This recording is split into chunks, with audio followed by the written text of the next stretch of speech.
Hi, this is யாரோ மீன். So இந்த video எதுக்காக அப்படின்னு பார்த்தீங்கன்னா, ஷெட்யூல் பேங்க்னா என்ன அப்படின்னு சொல்லி ஒருத்தர் டவுட் கேட்டிருந்தாரு. ஸோ அதுக்கான வீடியோ தான் இது. ஷெட்யூல் பேங்க் அப்படிங்கிறது வந்து அவருக்கு என்ன டவுட் அப்படின்னா, ஷெட்யூல் பேங்க்னு ஏன் சொல்கிறோம்? சாதாரணமாக பப்ளிக் செக்டர் பேங்க் இல்லை பேங்க் அப்படின்னே சொல்லிடலாம். பட் ஏன் ஷெட்யூல்டு பேங்க் அப்படிங்கிறது சொல்கிறோம்? ஷெட்யூல் அப்படிங்கிற வார்த்தை ஏன் யூஸ் பண்ணுறோம் அப்படிங்கிறது தான் அவருடைய டவுட்டாகவே இருந்துச்சு.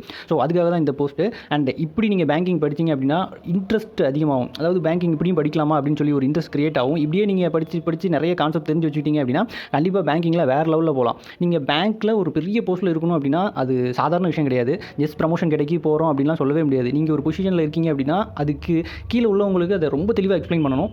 அது இன்னொருத்தர் இதுக்கு முன்னாடி அப்படி ஒரு எக்ஸ்பிளைன் பண்ணியிருக்கவே கூடாது, அந்த மாதிரி இருக்கணும். ஸோ ஷெட்யூல் பேங்க் அப்படிங்கிறத நான் எப்படி ஒரு இன்டர்வியூக்கு படித்தேன் அப்படிங்கிறத நான் உங்கள்கிட்ட சொல்கிறேன். இதை விட நல்லா தெரியும், எனக்கு இப்படி இருந்தால் நல்லாயிருக்கும் அப்படின்னு நினச்சிங்கன்னா நீங்களும் கமெண்ட் பண்ணுங்கள். ஸோ இப்போ இந்த போஸ்ட்டில் நம்ம பார்க்க போகிறது ஷெட்யூல் பேங்க் அப்படின்னா என்ன அப்படின்னு தான். ஃபர்ஸ்ட் விஷயம், பேங்கிங் சிஸ்டம் வந்து எப்படி இருக்குது அப்படின்னு பார்த்துக்கோங்க. ஃபர்ஸ்ட் ஆர்பிஐ இருக்கும். ஆர்பிஐ கீழே ஷெட்யூல் பேங்க் அப்படின்னு சொல்லுவாங்க. அப்புறம் நான் ஷெட்யூல் பேங்க். இந்த ஷெட்யூல் பேங்க் கீழே தான் கமர்ஷியல் பேங்க், கோஆபரேட்டிவ் பேங்க்ஸ் வரும். ஸோ கமர்ஷியல் பேங்க் கீழே public sector bank, private sector bank, foreign bank, RRB வரும். ஸோ பப்ளிக் செக்டர் பேங்க் கீழே எஸ்பிஐ வரும். அப்புறம் other nationalise bank, other public sector banks சொல்லிட்டு வரும். ஸோ இதுதான் ஆக்சுவலாக பேங்கிங் சிஸ்டம் எப்படி இருக்குது, ஆர்பிஐ கீழே எப்படி பேங்க்லாம் இருக்காங்க அப்படின்னு சொல்லி கிளாஸிஃபை பண்ணியிருக்கிறது இப்படி தான். ஸோ இப்போ என்ன டவுட் அப்படின்னா, ஏன் ஷெட்யூல்னு சொல்லி அது கீழே இதெல்லாம் பிரிக்கிறாங்க அப்படிங்கிறது தான். நார்மலாக நீங்கள் நெட்டில் எங்கே சர்ச் பண்ணாலும் ஷெட்யூல் பேங்க் அப்படின்னு வச்சுக்கோங்களேன், இதுதான் இருக்கும். Schedule bank in India refers to those banks which have been included in the second schedule of Reserve Bank of India act 1934. So RBI act 1934 second ஷெட்யூலில் இருக்கக்கூடிய பேங்க்ஸ் தான் ஷெட்யூல் பேங்க் அப்படின்னு சொல்கிறோம். So ஒரு இன்டர்வியூவில் நீங்கள் இதை மட்டும் சொன்னீங்க அப்படின்னா ஓகே, ஏன்னா எல்லாரும் ஒரே கேப்சூல் ஏதோ தான் படிச்சுட்டு வருவோம். ஸோ எல்லாத்துக்குமே இதாக இருக்கும். பட் ஷெட்யூல் பேங்க் அப்படிங்கிற ஷெட்யூலுங்க வார்த்தையை பற்றி எக்ஸ்பிளைன் பண்ணிவிட்டு இதுதான் அந்த ஷெட்யூல் பேங்க் அப்படின்னு சொன்னீங்கன்னா வேறு லெவலில் இருக்கும். ஸோ அதுதான் இப்போ நம்ம பார்க்க போகிறோம். அதுக்கு முன்னாடி இந்த ஆக்டை பற்றி நம்ம பார்க்கணும். ஸோ நார்மலாக ஒரு ஆக்ட் அப்படிங்கிறது வந்து ஃபஸ்ட்டு பில் அப்படிம்பாங்க. அந்த பில்லு வந்து நம்ம பார்லிமெண்ட்டுக்கு போவோம். அங்கே லோக்சபா ராஜ்யசபா ரெண்டும் இருக்கும். ஸோ லோக்சபா ராஜ்யசபாவில் அந்த பில்லை வந்து பாஸ் பண்ணுவாங்க. நிறைய பேர் எல்லாருமே ஓட் பண்ணணும். அந்த 2 பேர் எல்லாருமே ஓட் பண்ணி அது மெஜாரிட்டி கிடச்சிது அப்படின்னா அது நேராக இவருக்கு வரும், பிரசிடெண்ட்டுக்கு போகும். ஸோ பிரசிடெண்ட் அதை பார்த்துட்டு அவரும் சைன் பண்ணிட்டாரு அப்படின்னா அது வந்து ஆக்டாக மாறிடும். அதுக்கப்புறம் தான் அது ஆக்டாக மாறும். இப்போ நிறைய மசோதா கொண்டு வந்திருக்காங்க. இப்போ ரீசெண்டாக வந்து வேளாண் மசோதாவுக்கு எதிராக நிறைய விவசாயிகள் போராடிக்கிட்டு இருக்காங்கல்ல. ஸோ அதான் அந்த பில் வந்து இப்போ பாஸ் பண்ணியிருக்காங்க. இதை பற்றி டிஸ்கஸ் பண்ணிவிட்டு அதுக்கப்புறம் அதை ஆக்டாக மாற்றிடுவாங்க. ஆக்டாக மாற்றிட்டு அதை யாருமே எதுவுமே பண்ண முடியாது. ஸோ ஒரு ஆக்ட் அப்படிங்கிறது வந்து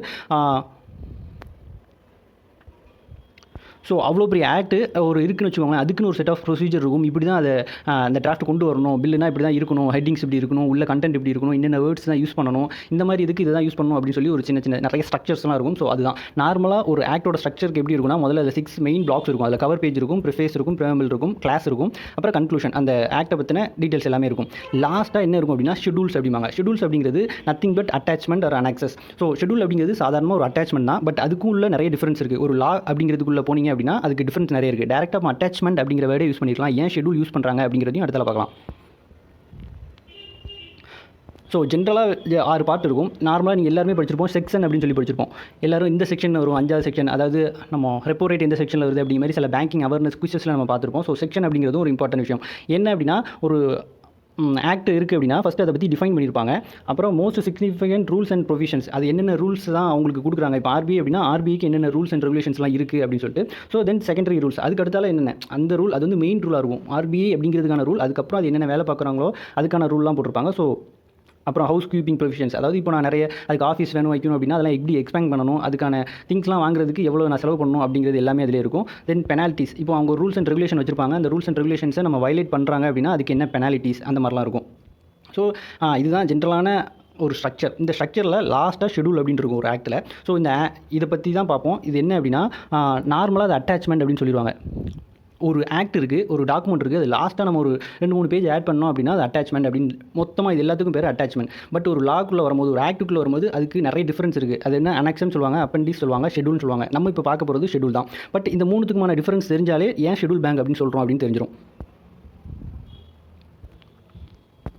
ஸோ அனெக்சர் அப்படிங்கிறது நீங்கள் எங்கே பார்த்துருக்கீங்க அப்படின்னா, ஒரு வேறு எங்கேயுமே நம்ம அதை தேடலாம் வேண்டாம். ஜஸ்ட் நம்ம ஐபிபிஎஸ் நோட்டிஃபிகேஷனில் போயிட்டு நோட்டிஃபிகேஷன் பிடிஎஃப் ஒன்று வந்துருக்கலாம். அந்த பிடிஎஃபில் பின்னாடி அப்படியே கடை ஸ்க்ரோல் பண்ணி போனீங்க அப்படின்னா அனெக்ஷன் இருக்கும். அந்த அனெக்ஷனில் தான் ஓபிசிக்கான சர்டிஃபிகேட்டு, எஸ்சி சர்டிஃபிகேட்டு, இன்னும் அந்த பிடபிள்யூடிக்கான சர்டிஃபிகேட்ஸ்லாம் இருக்கும். அந்த சர்டிஃபிகேட்ஸில் மேலே என்ன எழுதியிருப்பாங்க அப்படின்னா அனெக்சர், இந்த ரைட் டாப் கார்னரில் வந்து அனெக்சர் அப்படிங்கிற மாதிரி எழுதியிருப்பாங்க. ஸோ அனெக்சர் அப்படிங்கிறது என்ன அப்படின்னா, ஒரு டாக்குமெண்ட் அனெக்ஷர் அப்படிங்கிறது ஒரு டாக்குமெண்ட். இந்த டாக்குமெண்ட் வந்து இந்த ஆல்ரெடி இருக்கிற அந்த அப்ளிகேஷனோட ஆட் பண்ணிக்கலாம். அதே நேரம் அந்த டாக்குமெண்ட் தனியாகவும் செயல்படும். எப்படி அப்படின்னா, இப்போ ஓபிசி அப்படிங்கிற ஒரு சர்டிஃபிகேட் இருக்குது. இதை வந்து ஐபிபிஎஸ் நோட்டிஃபிகேஷனில் அட்டாச் பண்ணியிருக்காங்க, அவ்வளோதான். இந்த ஓபிசி எடுத்துகிட்டு போய் நான் சைன் வாங்கி ஃபில் பண்ணி வச்சுக்கிட்டேன்னா அது தனி டாக்குமெண்ட். ஓபிசிங்கிறது தனி டாக்குமெண்ட். நான் தனியாகவும் அதை எங்கேனாலும் நான் யூஸ் பண்ணிக்கலாம். தனியாகவும் அதுக்கு ஃபுல் பவர் உண்டு. ஸோ அப்படி ஒரு தனியாக ஃபுல் பவர் இருந்துச்சு அப்படின்னா அதுக்கு பேர் அனெக்ஷர். அப்பெண்டிஸ் அப்படிங்கிறது என்ன அப்படின்னா, சாதாரணமாக ஏதோ ஒரு ரிசர்ச் பேப்பர் இந்த மாதிரி இருக்குது அப்படின்னா அதில் ஏதோ ஒரு டேட்டா சொல்லியிருப்பாங்க 2010 இவ்வளோ இருக்குது அப்படின்னு சொல்லிட்டு. ஸோ இதை கம்பேர் பண்ணுறதுக்காக ஒரு 100 பேஜ் இருக்கிற ஒரு ரிசர்ச் பேப்பர் இருக்குது. அதில் ஒரு பேஜில் வந்து 2010 இவ்வளோ பேர் இறந்துருக்காங்க அப்படின்னு சொல்கிறாங்க அப்படின்னா இதை பற்றின டீட்டெயில் ரிப்போர்ட்டை வந்து பின்னாடி கொடுத்துருப்பாங்க. ஒரு கிராஃப் மாதிரி, கிராஃபிக்கலாக கொடுத்தா புரியும் அப்படிங்கிறதுக்காக ஒரு கிராஃப் மாதிரி கொடுத்து 2010 எவ்வளோ பேர் இறந்துருக்காங்க, 11 எவ்வளோ பேர் இறந்துருக்காங்க, 12 எவ்வளோ பேர் இறந்துருக்காங்க அப்படிங்கிற ஒரு டீட்டெயில் ரிப்போர்ட்டை வந்து பின்னாடி கொடுத்து அட்டாச் பண்ணியிருப்பாங்க. அது வந்து அப்பெண்டிஸ். அதாவது இங்கே இருக்கிற டாக்குமெண்ட்டை பற்றி ரிலேட் பண்ணி தான் அந்த இது இருக்கும். தனியாக அந்த டாக்குமெண்ட் வந்து செயல்படாது. அப்பெண்டிஸ்ங்கிறது இந்த டாக்குமெண்ட் மூலமாக தான், அது மெயின் டாக்குமெண்ட்லேருந்து தான் அது ஒர்க் ஆகவே செய்யும். ஸோ அப்போ ஷெடியூல் அப்படிங்கிறது என்ன அப்படின்னா, ஜஸ்ட் ஒரு லிஸ்ட்டு, ஒரு ரிட்டன் லிஸ்ட் அப்படின்னு கூட வச்சுக்கோங்களேன். லிஸ்ட் அப்படிங்கிறது என்னென்ன இருக்குது அப்படின்னு சொல்லி ஒரு லிஸ்ட் போட்டிருப்பாங்க. அதுதான் ஷெடியூல். நார்மலாக நீங்கள் நம்ம சின்ன வயசில் ஸ்கூல் புக்ஸ்லாம் பார்த்துருப்போம். அட்டவணை 1.2 காண்க அப்படின்னு சொல்லி நம்ம புக்கில் வரும்போதே இடையில போட்டிருப்பான். அந்த 1.2 டேபிளை பாருங்கள் அப்படின்னு சொல்லிட்டு அந்த டேபிள் அங்கே தள்ளி இன்னொரு பேஜில் இருக்கும். அது மேலே வந்து 1.2 போட்டிருப்பாங்க. ஸோ அதுதான் அந்த ஷெடியூல் அப்படிங்கிறது அர்த்தம். அதாவது ஒரு லிஸ்ட்டு வந்து அந்த டாக்குமெண்ட், மெயின் டாக்குமெண்ட் இருக்குல்ல, அதுக்குள்ளே அட்டாச் பண்ண முடியாது. ஏன்னா நிறைய அந்த லிஸ்ட் வந்து பெருசு. ஸோ ஜஸ்ட் இப்போ புரிகிற மாதிரி சொல்கிறேன். இப்போது ஆர்பிஐ ஆக்ட் இருக்குது. இந்த ஆர்பிஐ ஆக்டில் எங்கெல்லாம் பேங்க் அப்படிங்கிறத யூஸ் பண்ணுறோமோ அவங்கெல்லாம் எல்லா பேங்க்கோட பேரும் போடணும். அதாவது ஆந்திரா பேங்க், இந்தியன் பேங்க், எல்லா பேங்க்கையும் போட்டு இந்த பேங்க்லாம் நாங்கள் வந்து பேங்கிங் பிஸ்னஸ் பண்ணலாம் அப்படின்னு சொல்கிறாங்க. ரெண்டாவது, யாரெல்லாம் லோன் கொடுக்கலாங்க போதும் எல்லா பேங்க்கையும் பேர் சொல்லிக்கிட்டே இருக்கிறத விட இது எல்லா பேங்க்கையும் கடைசியில் அட்டாச் பண்ணிவிட்டு அதுக்கு ஒரு நம்பர் கொடுத்துட்டு அந்த நம்பரை ஆர்பிஐ ஆக்டில் அங்கங்கே யூஸ் பண்ணியிருப்பாங்க. அதாவது ஷெடியூல் பேங்க் அப்படின்னு மட்டும் யூஸ் பண்ணியிருப்பாங்க. செகண்ட் ஷெடியூல் பேங்க் அப்படின்னு சொல்லி யூஸ் பண்ணியிருப்பாங்க. அப்போது செகண்ட் ஷெடியூல்னால் என்ன, ஃபஸ்ட்டு ஒரு லிஸ்ட் இருக்குது, ரெண்டாவது ஒரு லிஸ்ட் இருக்குது. அந்த ரெண்டாவது லிஸ்ட்டில் தான் எந்தெந்த பேங்க்கோட ஆக்டிவிட்டீஸ் பண்ணலாம் அப்படின்னு சொல்லி ஆர்பிஐ வந்து ப்ரொவிஷன் கொடுத்துருக்காங்க. ஸோ அந்த லிஸ்ட்டு எப்படி இருக்குது அப்படின்னா செகண்ட் லிஸ்ட்டில் இருக்குது. ஃபர்ஸ்ட் லிஸ்ட்டில் என்ன இருக்குது அப்படிங்கிறத நீங்கள் போய் பாருங்கள். ஆர்பிஐ ஆக்டை டவுன்லோட் பண்ணிவிட்டு ஒரு பிடிஎஃப் இருக்கும். அதை டவுன்லோட் பண்ணி அதில் உள்ளே போய் பார்த்தீங்கன்னா ஃபஸ்ட்டு ஒரு லிஸ்ட் இருக்கும். லிஸ்ட் மாதிரி இருக்காது, பட் பாருங்களேன், அது ஒரு அட்டவணை. அந்த அட்டவணை தமிழில் சொல்லணும் அப்படின்னா அது ஒரு அட்டவணை அப்படிங்கிறது தான். ஸோ ஃபஸ்ட்டு ஒரு லிஸ்ட் இருக்கும். அது வந்து ஏரியா பற்றி சொல்லியிருப்பாங்க. நீங்கள் போய் பாருங்கள், உங்களுக்கே புரியும். செகண்ட் லிஸ்ட்டில் தான் எந்தெந்த பேங்க் அப்படின்னு சொல்லிட்டு ஒரு லிஸ்ட் கொடுத்துருப்பாங்க. நிறைய பேங்க் இருக்கும். அந்த பேங்க் மட்டும்தான் பேங்க் அப்படிங்கிற வேர்டையும் யூஸ் பண்ண முடியும், பேங்கிங் ஆக்டிவிட்டியும் இந்தியாவுக்குள்ளே பண்ண முடியும். ஸோ அதுதான் ஷெடியூல். ஷெடியூல்ங்கிறது ஜஸ்ட் ஒரு டேபிள் அல்லது லிஸ்ட் ஆஃப் கண்டென்ட் அப்படின்னு வச்சுக்கோங்க. செகண்ட் ஷெடியூல் அப்படிங்கிறது வந்து ரெண்டாவது லிஸ்ட்டாக ஆர்பிஐ ஆக்டில் கொடுத்துருக்காங்க. ஸோ அதுதான் செகண்ட் ஷெடியூல் பேங்க். ஸோ இதுதான் ஜென்ரலாக நெட்டில் நீங்கள் சர்ச் பண்ணிங்கன்னா கிடைக்கக்கூடியது. அப்பெண்டிஸ் அப்படிங்கிறது supplementary document attach to the end of writing. So just ஒரு கிராஃபோ ஏதோ ஒன்று கடைசியில் ஆட் பண்ணி மெயின் டாக்குமெண்ட்டை பற்றி உள்ளே இருக்கிறத பற்றி இங்கே ஏதோ கிராஃப் கொடுத்துருந்தோன்னா அது வந்து அப்பெண்டிஸ். அனெக்ஷர் அப்படிங்கிறது something is that attach such as document to report. Just report பண்ணுறதுக்கு, அதாவது மெயின் டாக்குமெண்ட் இருக்கும், ஐபிபிஎஸ் அப்ளிகேஷன் இருக்குது அதில். ஸோ ஐபிபிஎஸ் அப்ளிகேஷன் இருக்குது. இந்த அப்ளிகேஷன் கூட நான் கண்டிப்பாக ஓபிசியும் வச்சுக்கணும். ஸோ அனெக்ஷன் ஒன்று ஆட் பண்ணியிருக்காங்க, அதை இது கூட வச்சுக்கலாம். தனியாகவும் செயல்படும், இது கூடியும் நம்ம அட்டாச் பண்ணிக்கலாம். ஸோ ஷெடியூல் அப்படிங்கிறது ரிட்டன் லிஸ்ட் ஆர் இன்வென்ட்ரி, அவ்வளோதான். ஜஸ்ட் ஒரு லிஸ்ட் வந்து நம்ம கடைசியில் ஆட் பண்ணியிருப்பாங்க. ஸோ இது அடுத்த வாசிங்க புரியும். Document that gives a detail showing of the matters referred to in the document. So அந்த மெயின் டாக்குமெண்ட்டில் எங்கெல்லாம் ரெஃபர் பண்ணியிருக்காங்களோ அதை பற்றின டீடைல்டு ஒரு லிஸ்ட் இருக்கும் பின்னாடி. அதுதான் ஷெடியூல் அப்படிங்கிறாங்க. ஸோ எல்லாத்துக்கும் இப்போ புரிஞ்சிருக்கும்னு நினைக்கிறேன் ஷெடியூல் பேங்க் ஏன் சொல்கிறாங்க அப்படின்னு சொல்லிட்டு. ஸோ ஒரு இன்டர்வியூவில் ஷெடியூல் பேங்க் அப்படின்னா ஜஸ்ட் ஆர்பிஐ ஆக்டில் சொல்லியிருக்க செகண்ட் ஷெடியூல் ஆஃப் பேங்க் தான் எல்லாமே செகண்ட் ஷெடியூல் பேங்க் அப்படின்னு சொல்கிறத விட, ஷெடியூல் அப்படிங்கிறது ஒரு ஆக்டில் ஷெடியூல் அப்படிங்கிறது லாஸ்ட்டாக அட்டாச் பண்ணக்கூடிய ஒரு விஷயம். அந்த அட்டாச்மெண்ட்டில் வந்து எந்தெந்த பேங்க்கோட ஆக்டிவிட்டீஸை பண்ணலாம் அப்படின்னு சொல்லியிருக்கிறாங்க. அதுதான் செகண்ட் ஷெடியூல் பேங்க் அப்படின்னு சொன்னீங்க அப்படின்னா மற்றவங்களுக்கும் ஒரு டிஃப்ரென்ஸ் தெரியும். ஸோ ஜஸ்ட் இப்போது ஓரளவுக்கு செகண்ட் ஷெடியூல் அல்லது ஷெடியூல் பேங்க் அப்படின்னா என்னென்னு ஓரளவுக்கு புரிஞ்சிருக்குன்னு நினைக்கிறேன். இப்போ நெட்டில் போய் சர்ச் பண்ணி பாருங்கள், கண்டிப்பாக புரியும். தென் இன்னொரு டவுட் வரும், செகண்ட் ஷெடியூல் ஏன் ஷெடியூல் அப்படிங்கிற வேர்டு யூஸ் பண்ணுறாங்க அப்படிங்கிறத சொல்ல மறந்துட்டேன். ஷெடியூலுங்கிறது ஏன் யூஸ் பண்ணுறாங்க, அட்டாச்மெண்ட்னு சொல்லியிருக்கலாம்ல அப்படின்னா, ஷெடியூல் அப்படிங்கிறது ஒரு ஆக்டில் யூஸ் பண்ணக்கூடிய எல்லா வேர்டுமே இன்னொரு ஆக்டில் வந்து டிஃபைன் பண்ணியிருப்பாங்க. இந்த வேர்டு தான் யூஸ் பண்ணணும் அப்படின்னு சொல்லிட்டு. ஸோ ஷெடியூல் அப்படிங்கிற வேர்டை ஜென்ரல் கிளாஸ் ஆக்ட் 1897 அப்படின்னு சொல்லிட்டு ஒரு ஆக்ட் இருக்குது. இந்த ஆக்டில் ஒரு லிஸ்ட்டு நம்ம ஒரு ஆக்டில் பின்னாடி ஆட் பண்ணுறோன்னா அதுக்கு ஷெடியூல் அப்படின்னு தான் சொல்லணும் அப்படின்னு சொல்லி ஆல்ரெடி டிஃபைன் பண்ணி வச்சுருக்காங்க. அதனால தான் நம்ம ஷெடியூல் அப்படிங்கிற வேர்டை யூஸ் பண்ணுறோம். ஓரளவுக்கு புரிஞ்சிருக்கும்னு நினைக்கிறேன். ஸோ இதுக்கப்புறம் நீங்கள் நெட்டில் போய் சர்ச் பண்ணி பாருங்கள், கண்டிப்பாக புரியும். அண்ட் இன்னொரு விஷயம் என்ன பண்ணுங்கள் அப்படின்னா, ஆர்பிஐ ஆக்ட் இப்போ பார்த்தோமா, ஆர்பிஐ ஆக்ட்டை பற்றி தான் பார்த்தோம். ஸோ பேங்கிங் ரெகுலேஷன் ஆக்ட்னா என்ன, ஸோ ஆர்பிஐ ஆக்ட்டுக்கும் பேங்கிங் ரெகுலேஷன் ஆக்ட்டுக்கும் என்ன டிஃபரன்ஸ் அப்படின்னு பாருங்கள். ஏன்னா ரெண்டும் நிறைய பேருக்கு ரெப்போ ரேட்னா என்ன செக்ஷன் அப்படின்னு சொல்லி ஒரு சில குவிஸ்லாம் வரும். அப்போ நமக்கு கன்ஃபியூஸ் ஆகும், ஆர்பிஐ ஆக்டா பேங்கிங் ஆக்டா அப்படின்னு சொல்லிட்டு. ஜஸ்ட் ஒரு ஜென்ரலாக ஒரு விஷயம் சொல்கிறேன். ஒரு மணியை கண்ட்ரோல் பண்ணுறோம், அதாவது நம்ம இந்தியாவில் ஃப்ளோ ஆகக்கூடிய மணியை கண்ட்ரோல் பண்ணுறதுக்கான விஷயங்கள்லாம் ஆர்பிஐ ஆக்டில் இருக்கும். ஆர்பிஐயோட ரோல்ஸ் அண்ட் ரெஸ்பான்சிபிலிட்டிஸ் அண்ட் மணியை கண்ட்ரோல் பண்ணக்கூடிய விஷயங்கள் வந்து ஆர்பிஐ ஆக்டில் இருக்கும்.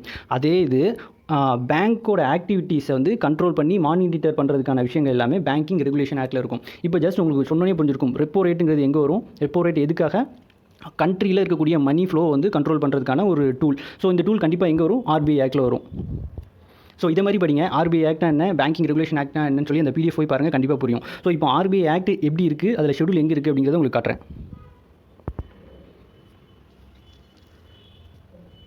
ஸோ இதான் Reserve Bank of India Act, அந்த பிடிஎஃப் டவுன்லோட் பண்ணியிருக்கேன். இதில் பார்த்தீங்க அப்படின்னா இதுதான் ஷெடியூல் அப்படின்லாம் சொல்லுவாங்க. 1 2 3 ஸோ நல்ல டெஃபினிஷன் இருக்கும், ஷார்ட் டைட்டில் இதெல்லாம் இருக்கும். ஸோ எப்போது இன்கார்பரேட் பண்ணாங்க, ஆஃபீஸ் எங்கெல்லாம் இருக்குது, அடுத்தடுத்த சாப்டரில் அதை பற்றி யூஸ் பண்ணியிருப்பாங்க. ஸோ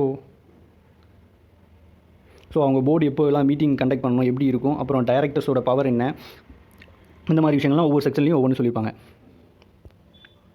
ஸோ கடைசியில் பார்த்தீங்க அப்படின்னா, ஸோ இவ்வளோ விஷயம் இருக்குது, இதெல்லாம் நிறைய படிச்சிங்க அப்படின்னா நிறைய விஷயம் புரியும். ஸோ இப்போ பாருங்கள், இங்கே இருக்குது பாருங்கள். ஸோ இதுதான் ஷெடியூல். ஆல்ரெடி இதோட முடிஞ்சு போச்சு ஆர்பிஐ ஆக்ட். அது கீழே ஷெடியூல் அப்படிங்கிறத அட்டாச் பண்ணியிருக்காங்க, ஒரு அட்டாச்மெண்ட். ஸோ ஃபஸ்ட்டு ஷெடியூலில் வந்து ஏரியா பற்றி பேசியிருக்காங்க. செகண்ட் ஷெடியூலில் தான் என்னென்ன பேங்க்ஸ்லாம் பேங்கிங் ஆக்டிவிட்டி இந்தியாவில் பண்ணலாம் அப்படின்னு சொல்லி ஆர்பிஐ ப்ரொவிஷன் கொடுத்துருக்காங்களோ அந்த பேங்க்கோட லிஸ்ட் வந்து இந்த ஷெடியூலில் இருக்கும், ரெண்டாவது ஷெடியூலில் இருக்கும். ஸோ இது உள்ளே போகிறதுக்கு ரொம்ப லேட் ஆகும். ஸோ லாஸ்ட் பேஜில் நீங்கள் போய் பார்த்தீங்க அப்படின்னா இது 30-40 பேஜ் மேலே வரும்.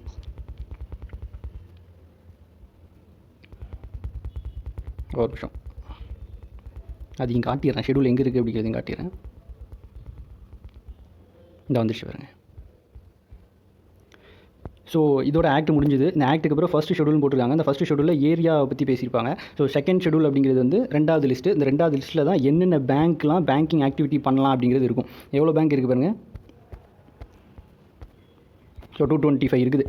ஸோ நான் இதுதான் ஷெடியூல் பேங்க் அப்படிங்கிறது. ஸோ ஷெடியூல் பேங்க்னா என்னென்னு புரிஞ்சுக்கணும்னு நினைக்கிறேன். இதே மாதிரி நீங்கள் டீட்டெயிலாக கொஞ்சம் படிச்சிங்க அப்படின்னா இன்டர்வியூக்கும் யூஸ் ஆகும். ஸோ கண்டிப்பாக என்ன சொல்ல, கொஞ்சம் இன்ட்ரெஸ்ட் எடுத்து படிச்சிங்க அப்படின்னா பேங்கிங் ரொம்ப ரொம்ப ஈஸி. அண்ட் நல்லா படிங்க, கண்டிப்பாக போச்சிங்க ஆகலாம். தேங்க்யூ.